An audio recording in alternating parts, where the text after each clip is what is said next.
माँ और पिताजी, आप दोनों मुझे अकेला छोड़कर कहाँ चले गए। अब मैं आप दोनों के बिना इस दुनिया में कैसे जी पाऊंगा। मुझे तो कुछ समझ नहीं आता। रतन, ओ रतन, कहाँ मर गया? घर से बाहर तो आ।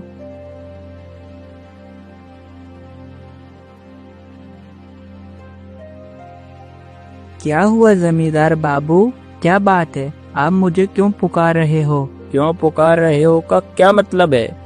मुझे मेरा किराया चाहिए। पिछले महीने का भी किराया बकाया है और इस महीने का भी। जा जा, तू मुझे किराया ला कर दे। किंतु जमींदार बाबू, मैं तुम्हें किराया कहाँ से लाकर दे पाऊंगा? मेरे तो माता पिता भी मुझे इस दुनिया में अकेला छोड़ गए। हाँ, जानता हूँ, तेरे माँ बाप तुझे इस दुनिया में अकेला छोड़ गए, किंतु अब मुझे मेरा किराया कौन देगा? देख रतन, तू मुझे मेरा किराया दे, वरना तू मेरा यह घर खाली कर। किंतु जमींदार बाबू, मैं कहाँ जाऊंगा? अब मेरा इस दुनिया में कोई नहीं है। जरा आप मेरे ऊपर दया कीजिए। अगर मैं यूं ही दया दिखाता रहा तो एक दिन लोगों के घर जा जाकर मुझे भी भीख मांगनी होगी। चल अब जा यहाँ से। दया कीजिए जमींदार बाबू, मेरा इस गांव में कोई नहीं है, मैं किसके पास जाऊंगा? तुझे एक बार कहा ना मैंने, जा यहाँ से।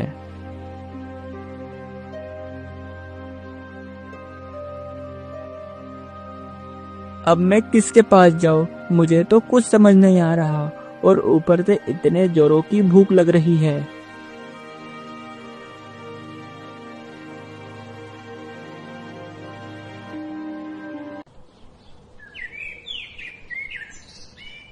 आखिरकार ये मेरे साथ हो क्या रहा है? पता नहीं अगले जन्म में मेरे ऐसे क्या बुरे कर्म थे जो मुझे इस जन्म में इतना दुख मिल रहा है।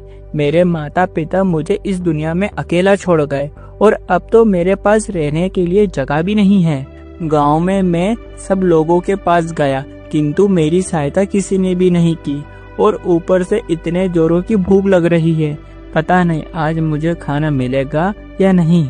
लगता है ये लड़का बहुत ज्यादा ही दुखी है और इस बेचारे को बहुत जोरों की भूख भी लगी है। रुको रुको, मैं अभी इसके लिए कुछ खाने की व्यवस्था करता हूँ। अरे वाह, आम! चलो इन आमों को खाने के बाद मेरी भूख मिट तो जाएगी।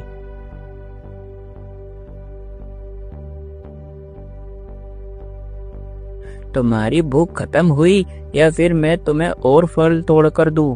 अरे अरे, ये आवाज कहाँ से आ रही है? यहाँ आसपास तो कोई भी नजर नहीं आ रहा। अरे मैं बोल रहा हूँ, रुको, मैं नीचे आता हूँ। क्या तुमने मुझे ये आम के फल तोड़कर दिए थे? हाँ, मैंने ही तुम्हें आम के फल तोड़कर दिए हैं। अगर तुम्हें और भूख लगी हो तो मैं तुम्हें और भी फल तोड़कर दे सकता हूँ। अरे नहीं नहीं, इन आमों को खाने के बाद मेरी भूख खत्म हो गई। तुम्हारा बहुत बहुत शुक्रिया जो तुमने मुझे खाने के लिए आम तोड़कर दिए। अरे इसमें शुक्रिया कैसा? तुम्हें भूख लगी थी और मैंने केवल तुम्हें आम के फल तोड़कर ही तो दिए हैं। इसमें कौन सी नई बात है? किंतु मैंने तुम्हारी सारी बातें सुन ली। तुम बहुत ज्यादा ही दुखी लगते हो। क्या बात है? अरे प्यारे बंदर, मेरा दुख तुम्हें बताने से वो दुख कम नहीं हो जाएगा। ये बात तो तुमने बिल्कुल सही कही, किंतु दुख बताने से मन का बोझ हल्का होता है। कहो क्या बात है? अरे प्यारे बंदर, अभी कुछ महीनों पहले मुझे मेरे माता पिता इस दुनिया में अकेला छोड़ गए। उनके जाने के बाद इस दुनिया में मेरा कोई नहीं है, और आज जमींदार ने मुझे घर से निकाल दिया। पता नहीं अब मैं कहाँ जाऊँ। मैंने गांव वालों से सहायता मांगी, किंतु मेरी सहायता किसी ने भी नहीं की। मुझे तो ये समझ नहीं आ रहा कि अब मैं कहाँ जाऊँगा, कहाँ रहूँगा, क्या खाऊंगा। अरे तुम्हारे साथ तो बहुत ही बुरा हुआ, मगर तुम बिल्कुल भी चिंता मत करो। जैसे तुम्हारा इस दुनिया में कोई नहीं है, ठीक वैसे ही मेरा भी इस दुनिया में कोई नहीं है मित्र। क्या तुम्हारे भी माता पिता नहीं हैं बंदर? हाँ मित्र, मेरे भी माता पिता इस दुनिया में नहीं है। मेरे माता पिता का शिकार एक शेर ने कर लिया था। बस जब से ही मैं भी इस जंगल में अकेला ही रहता हूँ। इसका मतलब हम दोनों के माता पिता नहीं हैं, हम दोनों अनाथ हैं। तुमने बिल्कुल सही कहा, किंतु अब तुम्हें चिंता करने की कोई आवश्यकता नहीं है। आज से हम दोनों साथ साथ इसी जंगल में रहेंगे। तुम मेरे साथ मेरे घर चलना। आज से तुम मेरे साथ वहीं रहना, और आज से हम दोनों एक सच्चे मित्र हैं। क्या तुम्हें मुझे अपने साथ रखने में कोई परेशानी तो नहीं होगी ना? अरे ये तुम कैसी बातें कर रहे हो? मैंने कहा ना, आज से हम दोनों एक दूसरे के सच्चे मित्र हैं, तो फिर परेशानी कैसी? चलो तुम मेरे साथ मेरे घर चलो। किंतु मित्र, मुझे पेड़ पर चढ़ना नहीं आता है। अरे तुम उसकी चिंता बिल्कुल मत करो, मैं तुम्हारे लिए एक सीढ़ी तैयार कर दूंगा, जिससे तुम पेड़ पर भी चढ़ सकोगे।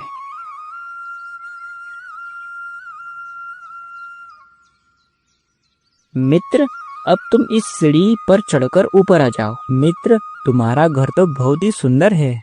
देखो मित्र, ये मेरा घर है। आज से हम दोनों यहीं रहेंगे।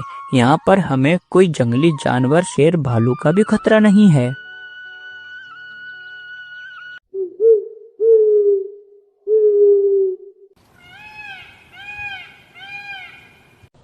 मित्र, तुम यहीं ठहरो, मैं अभी जाकर हम दोनों के लिए खाने को कुछ फल लेकर आता हूँ।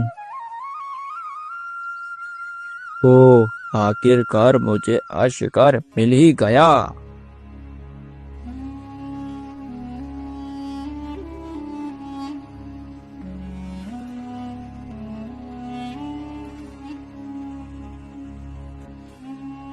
मेरा मित्र अभी तक लौट कर नहीं आया है। उसे हर दिन तो इतना समय नहीं लगता। वो कोई मुसीबत में तो नहीं है? मेरा तो ये सोच सोच कर ही मन उछाले खा रहा है। चलो मैं जाता हूँ, उसे ढूंढता हूँ। पता नहीं मेरा मित्र किस हाल में होगा।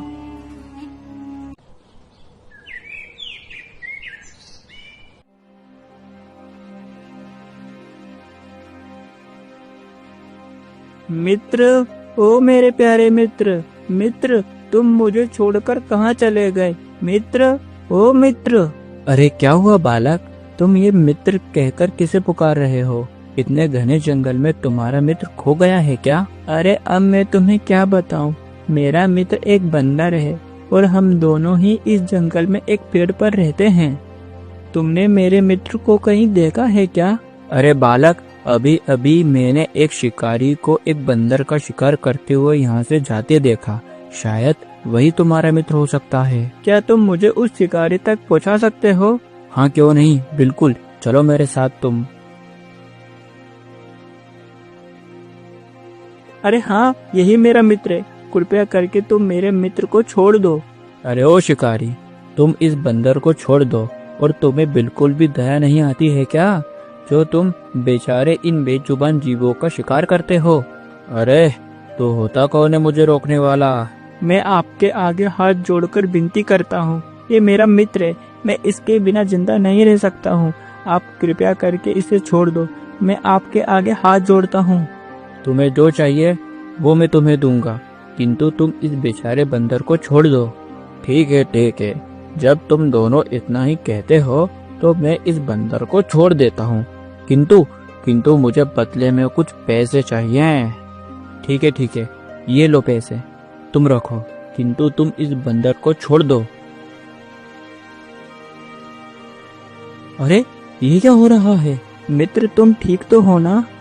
हाँ मित्र, मैं तो बिल्कुल ठीक हूँ। मुझे क्या हुआ था? मैं तुम सभी का व्यवहार देखकर बड़ा ही खुश हुआ। रतन, तुम्हारी और ये बंदर की मित्रता बहुत पक्की है। और रामू, तुम एक साफ दिल के मनुष्य हो, जो तुमने दो सच्चे मित्र को मिलवाने के लिए इतना कुछ किया। अरे ये तो मेरा कर्म था, किंतु तुम हो कौन? रामू, मैं इसी प्रकार भेष बदलकर मनुष्यों की परीक्षा लेता हूँ, और जो मनुष्य का मन साफ होता है उसे मैं उपहार देता हूँ। कहो तुम्हें क्या चाहिए? मुझे कुछ नहीं चाहिए। मुझे मेरा मित्र मिल गया, मेरे लिए तो यही बहुत खुशी की बात है। अब मुझे इसके अलावा और कुछ नहीं चाहिए।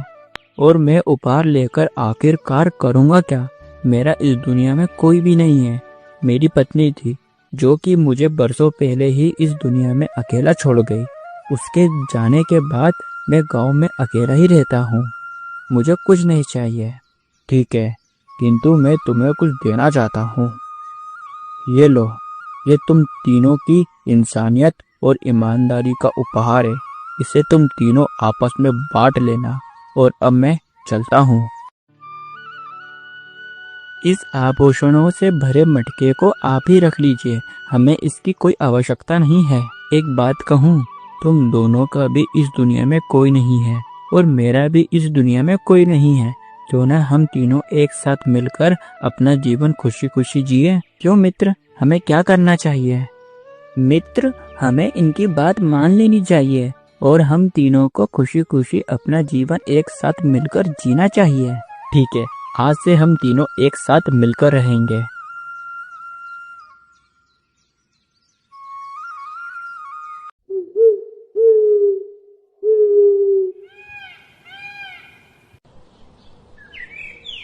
रतन, ओ रतन, बेटा रतन। क्या हुआ पिताजी, आप मुझे सुबह सुबह क्यों पुकार रहे हो? अरे अभी तक तू नहाया नहीं, तुझे स्कूल जाने में देर नहीं होगी। अरे पिताजी, आप उसकी चिंता बिल्कुल मत करिए। आप तो आपके काम पर बेफिक्र होकर जाओ, मैं अभी तुरंत नहाकर स्कूल चला जाऊंगा। ठीक है, और मैंने तेरे लिए खाना बना दिया है, रसोई में जाकर तू खाना खा लेना। और स्कूल जाते वक्त अपना रसोई घर का दरवाजा याद से लगा कर जाना, वरना कल की तरह वो बिल्ली आज भी सारा खाना बर्बाद कर देगी। पिताजी, आप उसकी चिंता बिल्कुल मत करो, मैं रसोई घर का दरवाजा लगा कर ही जाऊंगा।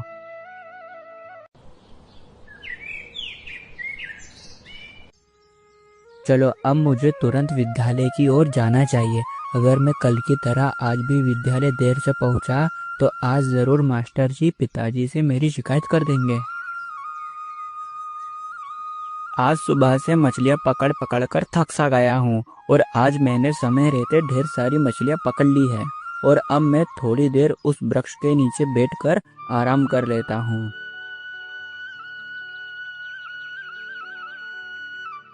पता नहीं भाग्यवान को इतनी जल्दी क्या थी जो वो मुझे और अपने पुत्र रतन को इस दुनिया में अकेला छोड़ गई। उसके बिना मेरा जीवन अधूरा है। चलो, अब ये सब बातें करने से कुछ नहीं होगा। अब मैं इन मछलियों को बाजार की ओर बेचने के लिए जाता हूँ। वैसे भी अब रतन का स्कूल से घर वापस आने का समय हो गया है। राजू को उसके पापा ने कितनी अच्छी और महंगी घड़ी खरीद कर दी है। काश वैसी घड़ी मेरे पास भी होती तो कितना अच्छा होता। मैं भी आज पिताजी से कहूँगा कि मुझे भी ठीक राजू की तरह घड़ी खरीद कर दो।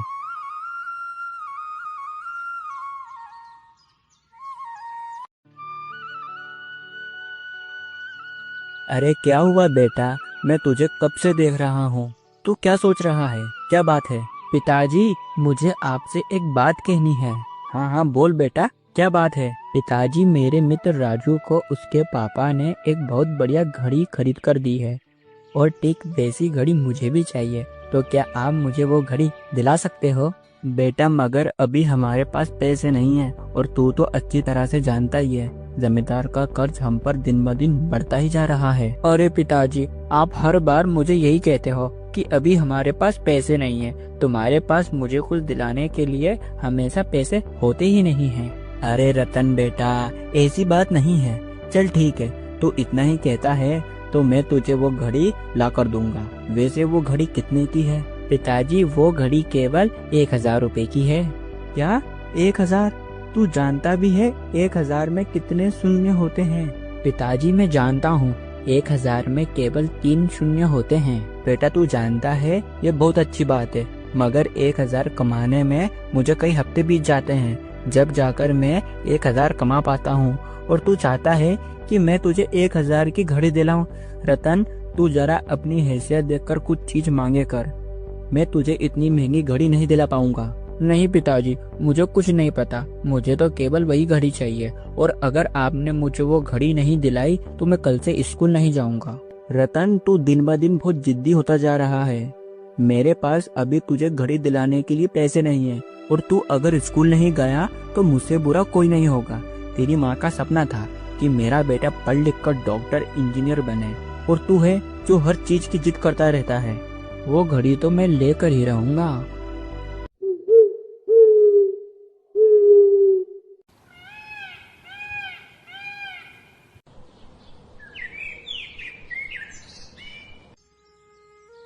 रतन, मैं मछलियाँ पकड़ने नदी किनारे जा रहा हूँ, तू ठीक समय पर स्कूल चले जाना। पिताजी चले गए।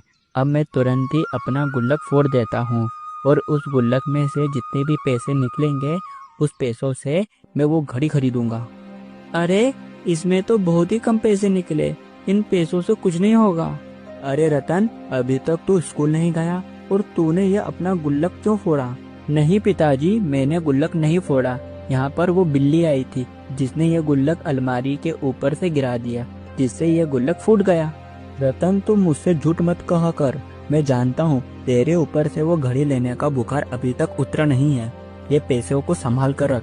देख, मेरे हाथ में चोट आ गई है और अब तो मैं 2 महीनों तक नदी किनारे मछलियाँ पकड़ने भी नहीं जा पाऊंगा। पता नहीं हमारा घर कैसे चलेगा। ये पैसे संभाल कर रख, जिससे कुछ समय का राशन पानी तो आ जाएगा और ऊपर से जमींदार का कर्ज है जो दिन ब दिन बढ़ता ही जा रहा है। मुझे तो लगता है मेरे हाथों से मेरी जमीन गई। मगर पिताजी, आपके हाथ में कैसे चोट आई?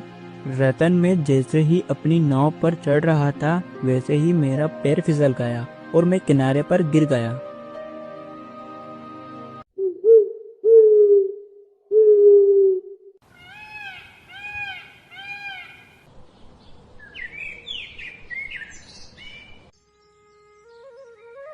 पिताजी, ओ पिताजी, अब आप उठ जाइए और मेरे साथ चलिए।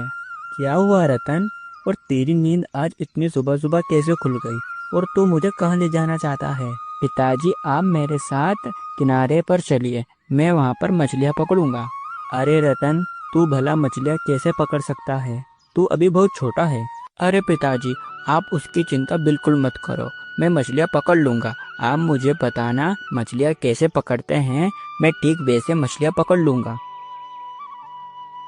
पिताजी, अब मुझे आप बताइए कि मछलियाँ कैसे पकड़ते हैं।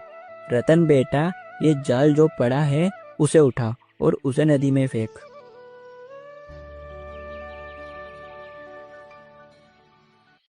अरे देखिए पिताजी, मेरे जाल में कितनी सारी मछलियाँ आ चुकी हैं। अरे वाह बेटा, तू तो मछलियाँ पकड़ना एक ही दिन में सीख गया। पिताजी, अब तुम्हें मछलियाँ पकड़ने की कोई ज़रूरत नहीं है। जब तक आपका यह हाथ ठीक ना हो जाए, मैं हर रोज़ तुम्हारे साथ यहाँ आकर मछलियाँ पकड़ूंगा, जिसे बेचकर अपना घर चल सके, और साथ ही मैं विद्यालय में जाकर पढ़ाई भी करूँगा। अरे वाह रतन, आखिरकार तुझे अक्ल आ ही गई। और पिताजी, आप मुझे माफ़ कर देना, आज के बाद मैं किसी भी चीज़ को लेकर जिद नहीं करूँगा। पिताजी, अब हमें इन मछलियों को बेचने के लिए बाजार की ओर जाना चाहिए।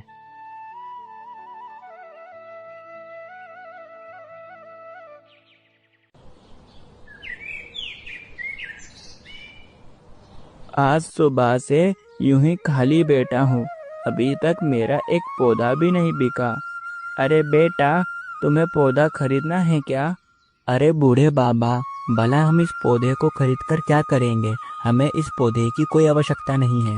अरे बेटा, आज सुबह से मैंने अभी तक अन्न का एक दाना भी नहीं खाया और आज सुबह से मेरा एक पौधा भी नहीं बिका। अगर आज मेरे ये पौधे नहीं बिके तो ज़रूर आज मुझे भूखा ही रहना पड़ेगा। अरे बूढ़े बाबा, अब मैं तुम्हें क्या बताऊं, हमारा जीवन अभी वैसी आर्थिक तंगी के साथ गुजर रहा है। जमींदार का कर्ज दिन ब दिन बढ़ता ही जा रहा है। अगर मैंने अभी कुछ दिनों में उसका सारा कर्ज नहीं दिया तो वो मेरी ज़मीन हड़प लेगा। ऐसी स्थिति में ये पौधा कैसे खरीद सकता हूँ? और वैसे ये पौधा किस चीज़ का है? बेटा, ये पौधा भाग्य बदलने वाला पौधा है। इसे तुम अपने आंगन में लगाना और देखना, जैसा तुम्हारा कर्म होगा वैसा ये पौधा तुम्हें फल देगा। अरे बूढ़े बाबा, भला ये कैसा पौधा हुआ जो मनुष्य के कर्मों के आधार पर उन्हें फल देता है? मैंने ऐसा पौधा तो आज तक ना देखा और ना ही इसके बारे में कुछ सुना। बेटा, मैं सच कह रहा हूँ, ये मनुष्य के कर्मों के आधार पर उन्हें फल देता है। तुम्हारा जैसा कर्म होगा वैसा ही ये तुम्हें फल देगा। तुम इसे खरीद लो बेटा। पिताजी, जब ये बूढ़े बाबा इतना कह रहे हैं और इन्हें पैसों की आवश्यकता है तो आप ये पौधा ले क्यों नहीं लेते? हम इस पौधे को अपने आंगन में लगाएंगे। ठीक है राजू, अब तू कहता है तो ले ही लेते हैं। बूढ़े बाबा, एक पौधा तुम हमें दे दो और ये लो इसके पैसे।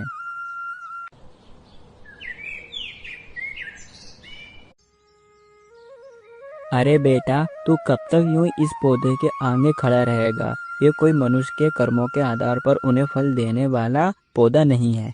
वो तो बूढ़े बाबा ने हमें बेचने के लिए ये सब बातें कह दी है। चल, घर के भीतर चल।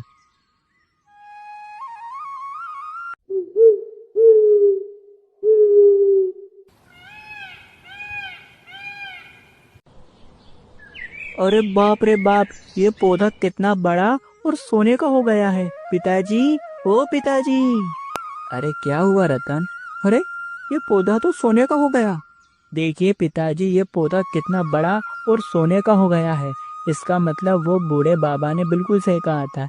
ये पौधा मनुष्य के कर्मों के आधार पर उन्हें फल देता है। तूने बिल्कुल सही कहा रतन, वो बूढ़े बाबा ने बिल्कुल ठीक कहा। अब इस पौधे की मदद से हम जमींदार का सारा कर्ज भी चुका देंगे और हमें हमारी जमीन वापस भी मिल जाएगी।